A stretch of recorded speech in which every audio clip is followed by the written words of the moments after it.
नमस्कार भाई लोग, आज 1 तारीख है 2024। आप देख सकते हैं धर्मपुर से है।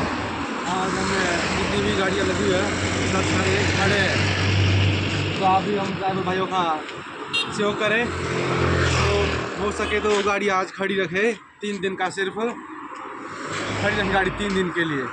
ये देखिए गाइज, हमारी गाड़ियाँ लगी है पीछे तक, इस साइड को भी लगी हुई है। ये देखिए गाइज, ये सारा है। आज कोई ट्रक नहीं चलेंगे, तो आप ज़्यादा से ज़्यादा शेयर करें और हमारा सहयोग करें भाई लोगों, क्योंकि अगर आज आप लोग ना रुके तो शायद ये कानून चालू रहेगा। धन्यवाद।